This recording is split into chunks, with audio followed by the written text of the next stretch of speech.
இனிய தமிழ் அமுது நேயர்களே அனைவருக்கும் இனிய மதிய வணக்கங்கள். இன்றைய நாம் பார்க்க போகின்ற கதையினுடைய தலைப்பு மாயையின் செய்கை. இந்த மாயையின் செய்கையாலே எல்லோரும் உறங்கிக் கொண்டிருந்த நேரத்திலே இந்த குழந்தை அங்கேயும் அந்த குழந்தை இங்கேயும் மாற்றம் செய்து வைக்கப்பட்டுவிட்டது.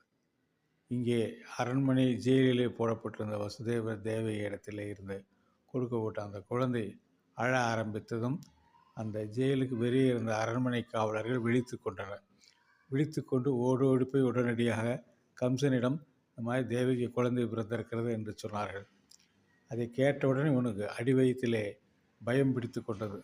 தன்னை கொல்வதற்குரிய ஒருத்தன் இங்கே பிறந்திருக்கிறான் என்று எண்ணிக்கொண்டு அந்த பயத்தோடு ஓடி வருகிறார்.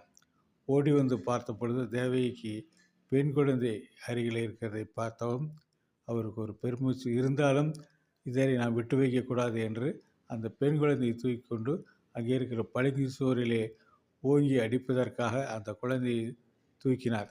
அப்பொழுது அந்த குழந்தை சிரித்தது. அவனை பார்த்து, ஏ மூடனே, இதற்காக இப்படி நீ அழைகிறாய்? நான் உன்னை கொல்ல வரவில்லை. உன்னை கொல்வதற்கு வேறொரு இடத்திலே ஒரு ஆண் குழந்தை பிறந்திருக்கிறது. அதை முதலிலே தெரிந்து கொள்.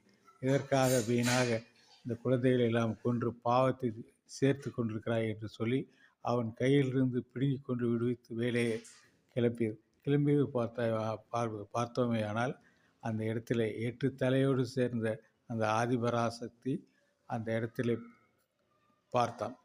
பார்த்த உடனே அவனுக்கு ஒரு விதமான ஒரு மனதிலே ஒரு நிறைவு ஏற்பட்டது.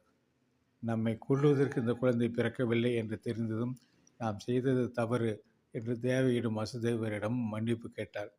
இதற்காக நான் உங்களை சிறை வைத்து விட்டேன், உங்களுடைய 7 குழந்தைகளையும் நான் கொன்றுவிட்டேன். எனவே நீங்கள் என்னை தப்பாக நினைத்து கொள்ளாமல் இருங்கள் என்று அவர்களை ஜெயிலிலிருந்து விடுவித்தான். விடுவித்த அதே நேரத்திலே அவனுக்கு வேறொரு இடத்திலே ஒரு குழந்தை பிறந்திருக்கிறது, இவனை கொல்வதற்கு என்று தெரிந்தவுடன் அதற்கு பயம் பிடித்து கொண்டது. அவனுடைய நேரடியாக போய் அமைச்சரவையை கூட்டினான். இவன் எவ்வளவு முரட்டுத்தனமானவனோ, எவ்வளவு கொடூரமானவனோ, அவருடைய அமைச்சர்களும் அதே மாதிரி கொடூரமானவர். அவர்களிடத்திலே சொன்னான், வேறொரு இடத்திலே என்னை கொல்வதற்கு ஒரு ஆண் குழந்தை பிறந்திருக்கிறது, அநேகமாக அது விஷ்ணுவாகத்தான் இருக்க வேண்டும் என்று சொன்னான்.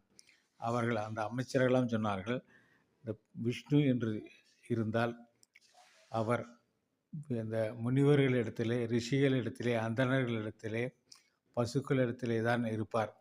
எனவே அது நாம் அவரை